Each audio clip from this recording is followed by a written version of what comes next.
Good morning, ladies and gents.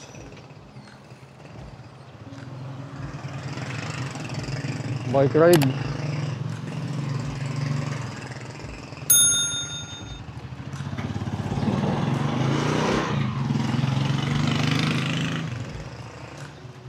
Bike ride for today.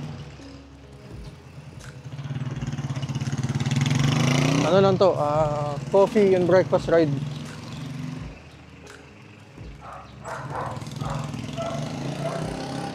Kasi halos 2 weeks din nagbike si Ara.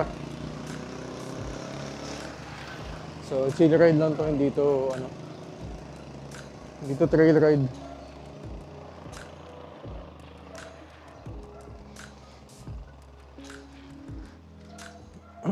Yung group set ni Ara, ang ganda. Giore 12 speed full. Sarap daw ipadyak. Mas magaan. So, it's a weekday today.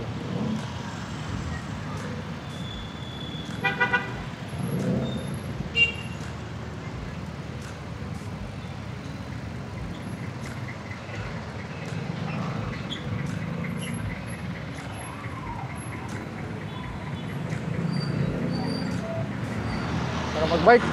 Woo! Ngayon na lang ulit.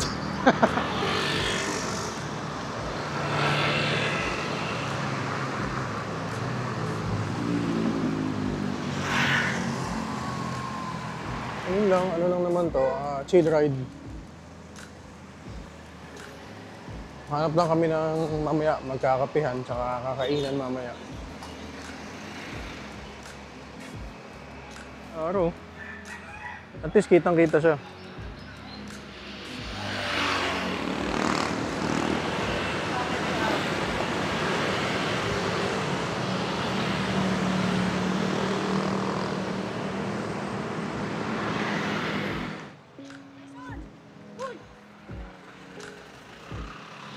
I'm glad to see Ara getting fit and more confident in handling her bike. Before, sobrang takot yan sa daan.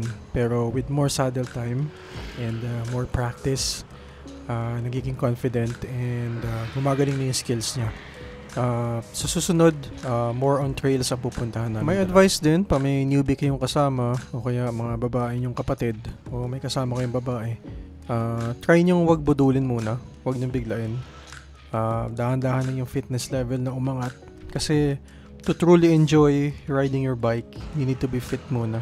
Meron kang hinahabol na fitness level para ma-enjoy nila. Hindi yung ibubudol sila tapos matotrauma, hindi na magbabike yun. Mawawala ng gana.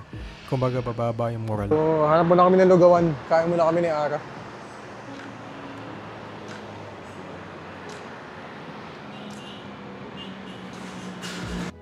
This road is actually an uphill climb.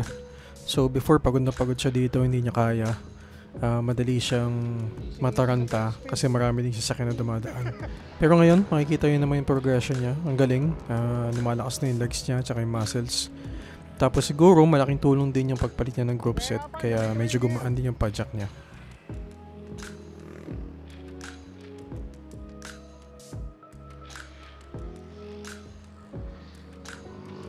Ito na nga, andito na kami sa may paborito naming spot. Dito sa may lugawan. Dito lang malapit sa amin. Ito yung kinakain namin. Umorder kami ng sisig. Tsaka 2 lugaw. Special lugaw with egg. And tofu. So yun lang. Dito nga tatapusin yung video, ladies and gents.